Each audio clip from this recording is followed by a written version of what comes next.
We're always sort of digging for those game-changing ideas, right? The technologies that might just be uh, quietly revolutionizing things. Hmm. Well, today we're heading straight to the Earth's core, uh, figuratively speaking, of course, to explore geothermal energy. Yes. And forget those, quaint images of bubbling mud pools. We're talking about serious innovation, major investments, and actually a pivotal role for a cleaner energy future. Absolutely. And what's truly striking, I think, is the scale we're starting to see now. These aren't just small pilot projects anymore. What? The Global Geothermal Project Overview report we've been looking at, it's designed for the very people shaping energy policy and investment. Okay. And it reveals a really clear trend towards geothermal playing a much, much larger role globally. So our job today really is to pull out the most fascinating and crucial insights for you. Yeah, without getting bogged down in all this super technical stuff. Exactly. We want you to get the big picture and understand why this is such an exciting space right now. Okay, so geothermal energy. Let's maybe start with the absolute basics, just for anyone who might be new to this. What's the fundamental idea here? Sure. So at its heart, geothermal energy is simply about harnessing the natural heat that exists deep within the Earth. Okay. This heat can then be brought to the surface, and you can use it either to generate electricity or for direct heating purposes, like district heating. Got it. And the report highlights sort of three main ways this is being done currently. First, you've got hydrothermal systems. Hydrothermal, right. These use naturally occurring underground reservoirs of hot water and steam.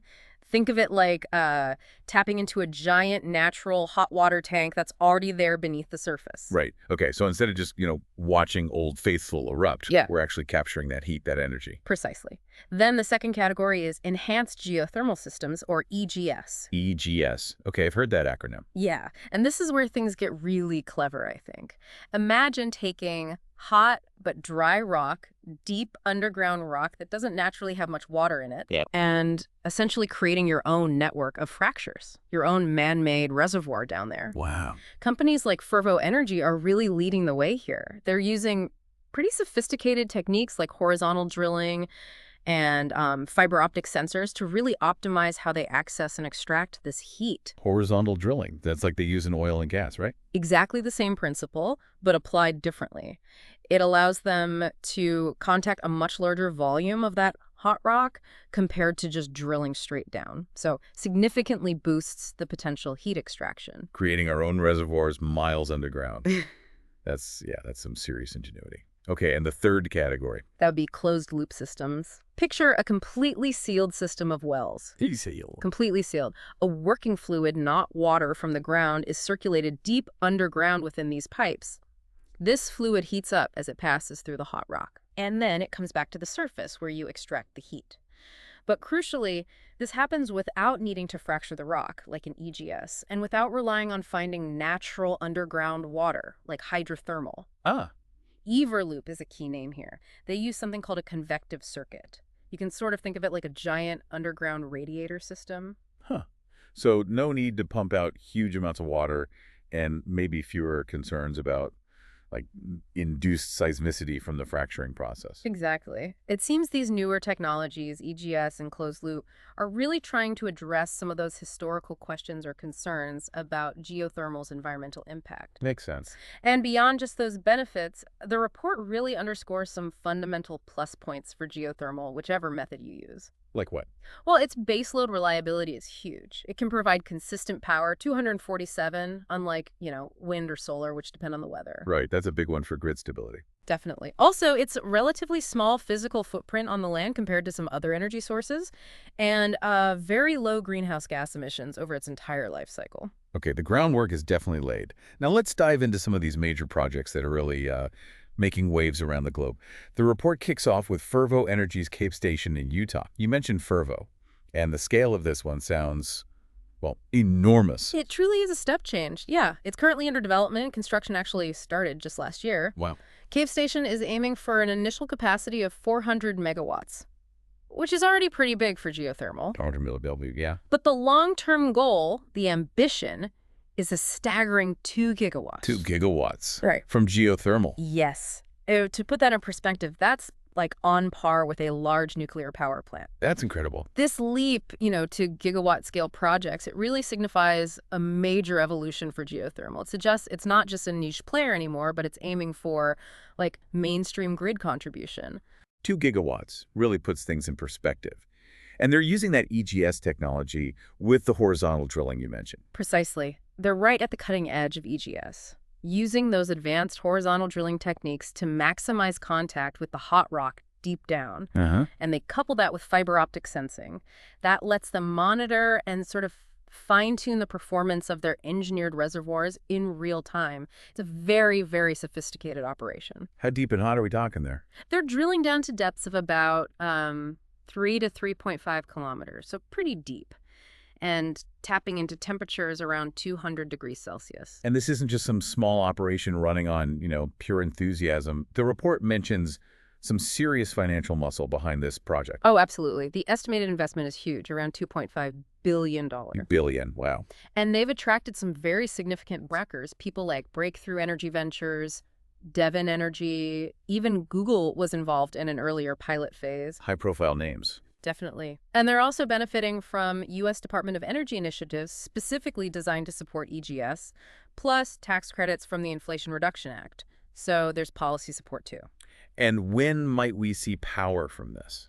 The first phase is expected to be up and running by 2028, so not too far off, really. Okay, fascinating. Now, moving geographically from the American West over to East Africa, the next major project in the report is the Korbeti Geothermal Project in Ethiopia. The long-term vision here sounds similarly massive. It is indeed. Their ultimate target is a full 1,000 megawatts, so 1 gigawatt of capacity. Another gigawatt-scale project. Yes, although they're taking a very sensible phased approach, starting smaller with a 10-megawatt initial phase, then scaling up to 500 milliW and eventually reaching that gigawatt goal. And the conditions underground there. Interestingly, even hotter than in Utah, they're looking at around 250 degrees Celsius at similar depths, maybe 2.5 to 3 kilometers down. Wow, 250 degrees C. That sounds incredibly promising for efficient power generation. Who's driving this one? It's a collaboration between Reykjavik, Geothermal. Icelanders know their geothermal, right? Oh, you'd think so. And Infraco Africa. Okay. The total estimated investment is around $4 billion for the complete build-out. $4 billion, okay. And this project is very strongly aligned with Ethiopia's national growth and development plans.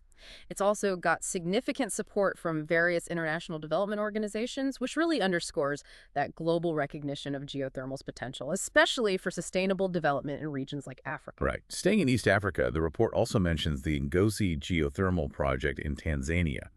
This one seems to be taking a slightly different technological path. That's correct. Ngozi is planned for an initial 200 megawatts, but with potential to expand up to 600 milliW. Okay. And it's focused on using conventional hydrothermal resources. Ah, so back to the natural hot water pockets. Exactly. So rather than creating their own reservoirs like Fervo, they're tapping into naturally occurring pockets of hot water and steam.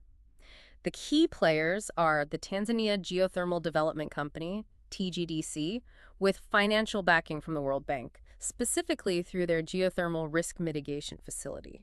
So we're seeing this interesting mix, aren't we? Cutting-edge EGS in some places, more traditional hydrothermal in others, really tailored to the local geology, it seems. Precisely. It's about using the right tool for the job based on the resources available underground. Okay, now let's shift continents again down to Australia.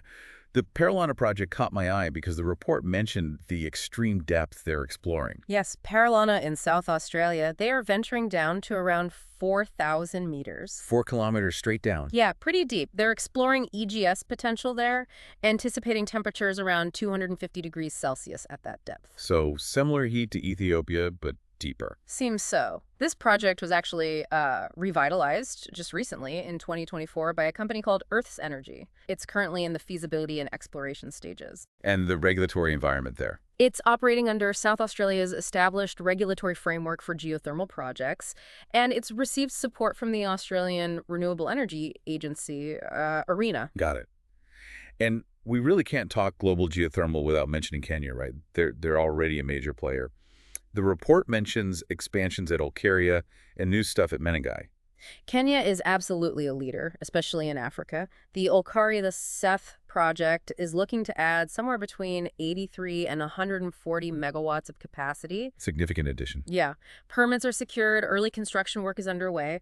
The reservoirs there are actually a bit shallower, ranging from maybe 1,200 to 2,000 meters deep. Okay. This expansion is being done by KenGen, the main Kenya electricity generating company. Right. And additionally, over at the Menengai geothermal field, there are two separate 35-megawatt power plants being developed, one by Power 22, another by Globelec. And the funding for those. It's interesting, actually. Funding is coming from a diverse range of sources: the African Development Bank, the Trade and Development Bank, and also private equity investment. Shows a mix of public and private confidence. It's truly remarkable just listening to this, the breadth of these projects, the different technologies, and how widespread they are geographically. It really is. Now, the report also highlights some really interesting geothermal innovation happening up in Canada, which might surprise some people who maybe primarily associate Canada with hydro or, fossil fuels. Absolutely. Canada is emerging as a really significant and innovative player in this space, particularly in how they're leveraging diverse geothermal resources, maybe not always the super hot ones, and pushing technological boundaries. Okay, like what? Well, take Deep Earth Energy in Saskatchewan, for example. They're using a binary cycle technology. Binary cycle. Yes, with something called organic Rankine cycle, or ORC turbines.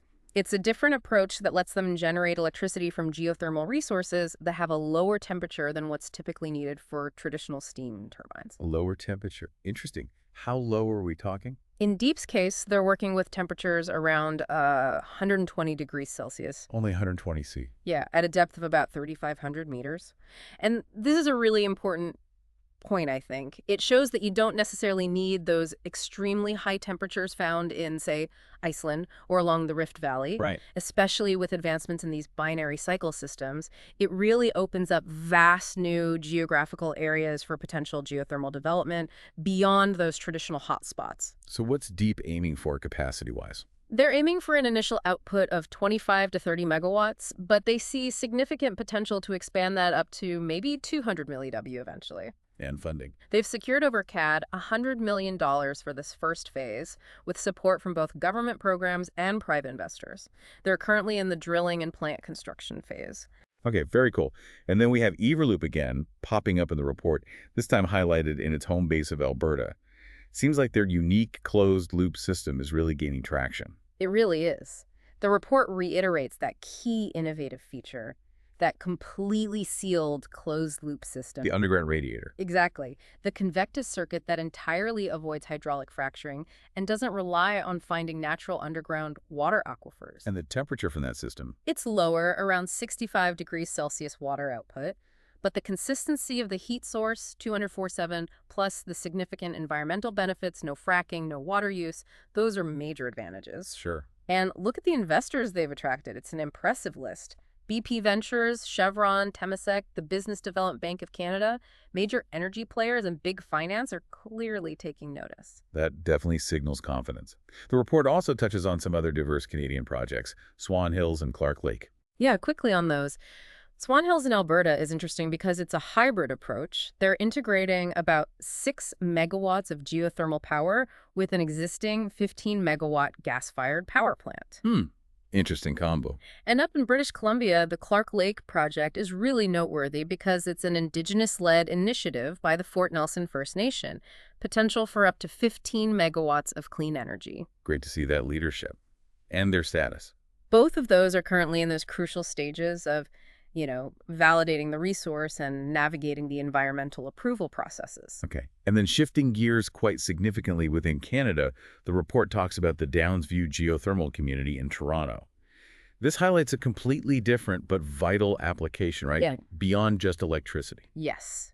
This is a fantastic illustration of the direct use potential, especially in a dense urban setting. So heating and cooling buildings. Exactly. The plan is to use a network of boreholes and something called aquifer thermal energy storage, basically using the ground to store heat and cold seasonally, and use that to provide sustainable heating and cooling for over 20,000 planned housing units in the Downsview area. 20,000 homes. Wow. It's a huge project, master planned by the Canada Lands Company. It really showcases the potential for integrating geothermal right into our cities to slash emissions from buildings. Okay, so moving from the vast Canadian landscape now to the more densely populated regions of Scandinavia and Europe. Here, the focus in the report seems to pivot more towards geothermal, mainly for heating. That's a very accurate observation, yes. In these colder climates, district heating systems are a massive energy consumer. Right. And geothermal presents a very, very compelling low-carbon alternative for that heat load. The Eon Deep geothermal project in Malmö, Sweden, is a prime example. Oh, okay. And they are undertaking some incredibly deep drilling there, down to an astonishing 5 to 7 kilometers beneath the surface. 5 to 7 kilometers. That's incredibly deep. What are they reaching down there? They're accessing geothermal resources with temperatures ranging from about 150 to 160 degrees Celsius. And the investment for something that deep must be huge. It is. The total investment is around 300 million. The project has received significant support from the Swedish Energy Agency, too. And the goal is district heating for the city. Primarily, yes. Providing a substantial chunk of the district heating needs for Malmö. And also in Sweden, just to show the range, the Jordbro borehole project demonstrates how even smaller scale projects can have a real impact. Okay. That one's providing about 2 megawatts of thermal capacity to heat around 1,100 apartments using a network of 135 relatively shallow boreholes, only about 350 meters deep each. So different scales, different depths, same goal, clean heat. Exactly. And Denmark is also making really significant strides here, especially with the large-scale project in Aarhus. Aarhus, right. How big is that one? Very ambitious goals there. They're aiming for a massive 110 megawatts of thermal capacity. 110 milliliter thermal. That's huge for heating. It really is, potentially supplying sustainable heating to up to 100,000 homes in the city. Wow. Who's behind that? It's being developed by a company called Energy, which is actually part of A.P. Møller holding, the Maersk group. Oh, okay. Big player. Yeah. Construction on this significant project just started this year, actually. And it's driven in large part by Denmark's really ambitious national target of achieving carbon-neutral district heating by 2030. 2030 isn't far away. No, it's pushing innovation. It's so clear from all these examples, isn't it? Geothermal isn't just some, far-off dream. It's a tangible reality. It's being implemented now on a significant scale across such a wide range of places using this fascinating array of different technologies. Absolutely. So let's take a step back. Why should you, our listener, really pay close attention to all of this? What are the key strategic implications here? Yeah, that's the crucial question. There are several really compelling reasons why this matters to you, I think. Firstly, as we touched on, geothermal offers vital grid stability. The baseload power. Exactly, reliable baseload power, which is an absolutely essential complement to the more intermittent renewables like solar and wind that we're building out so much of. Right, it fills the gaps. It does. Secondly, it holds immense potential for providing off-grid electricity access, particularly in regions like parts of Africa where expanding energy access is just a critical development goal. We're also seeing exciting emerging applications like providing sustainable industrial heat for really energy-intensive processes. Think about making green hydrogen, for example. Oh, interesting. Or even just cooling the ever-growing number of data centers popping up everywhere. Data centers need a lot of cooling. They really do. And as we saw with the European examples, it's a vital tool in our efforts to decarbonize urban heating systems. That's a huge chunk of emissions in many colder climates. Sure. And one more point, looking at Canada with its advancements in those closed-loop technologies like Everloop, there's a real potential for Canada to become a global leader in exporting this kind of innovative clean energy solution. Okay, so lots of potential upsides. It all sounds incredibly promising. But the report also gives a balanced view, right? It touches on some of the challenges and hurdles. Yes, absolutely. It's crucial to keep a realistic perspective. There are inherent risks, involved with drilling deep beneath the Earth's surface. Defining the actual resource. Exactly. There can be uncertainties in accurately characterizing the geothermal resource before you make that significant investment. Drilling is expensive. Right. Development timelines can also be quite long for geothermal projects. Often you're looking at maybe 7 to 10 years from starting exploration to having a fully operational plant. That's quite a lead time. It is. Policy inconsistencies between governments or over time, and sometimes complex and lengthy permitting processes, those can also be significant hurdles. Bureaucracy. Yeah. And especially in more densely populated urban areas, gaining public acceptance for development, particularly the drilling activities, can sometimes be a challenge that needs careful management. Understandable. Okay, so based on this whole overview, this deep dive, What are the key takeaways? Maybe for different groups who might be listening, policymakers, perhaps, investors, maybe even academics. Sure. For policymakers, the report really emphasizes the importance of establishing supportive and crucially stable regulatory frameworks. Predictability matters. Okay. What does that look like? Well, things like implementing effective feed-in tariffs or tax incentives specifically designed for geothermal, providing risk-sharing grants for those risky early-stage exploration activities is also key. Helping cover upfront risk. Exactly. And just strategically integrating geothermal into the bigger picture into national and regional energy transition plans, not just treating it as an afterthought. Makes sense. And for the investors listening, those looking for opportunities in the energy sector. For investors, the report sort of suggests a strategic approach. Yeah. Maybe prioritizing investment in those enhanced geothermal systems, the EGS technologies, in more mature energy markets where the grid and infrastructure are well developed. Right. While perhaps focusing more on the well-established conventional hydrothermal resources in emerging or frontier regions where the geological risk might be perceived as lower initially. Okay. Tailoring the approach. Yeah.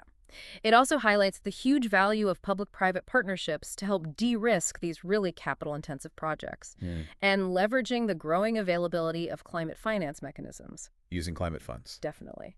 And finally, it points to the increasing importance of using insurance tools to help mitigate some of those inherent risks we talked about, like drilling success and resource confirmation. Interesting. Insurance playing a role. Okay. Lastly, what about the academic and research communities? Where should they be focusing their efforts? For academics and researchers, the report identifies several critical areas needing more work. Things like developing novel and more efficient drilling techniques. Drilling is still a major cost component. Bringing costs down. Exactly. Also, advanced fracture mapping technologies to improve success rates and the overall efficiency of developing these resources, especially EGS. Better underground visibility. Precisely.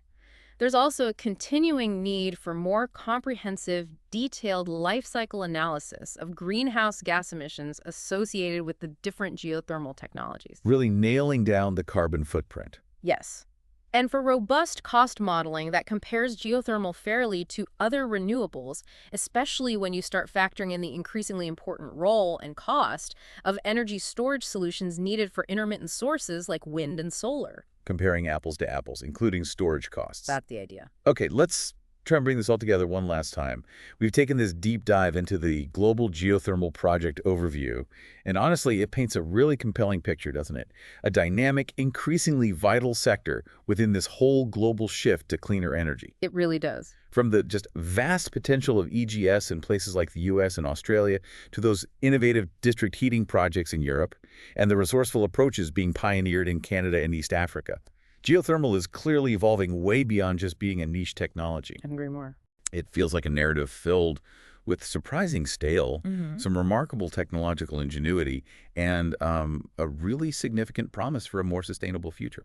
Absolutely. The potential for, well, surprising developments and a truly significant impact on our energy systems is, I think, undeniable. Yeah. And maybe as a final thought for you listening, as you consider a future that's increasingly powered by clean, sustainable sources, really think about the implications of having a reliable 24/7 baseload renewable energy source like geothermal as a core component of that mix. What new possibilities could that unlock? Not just for generating electricity, right? But for transforming industries, for empowering communities, and maybe even fundamentally changing how we live our daily lives, just by tapping into the Earth's constant, abundant, natural heat that's right beneath our feet.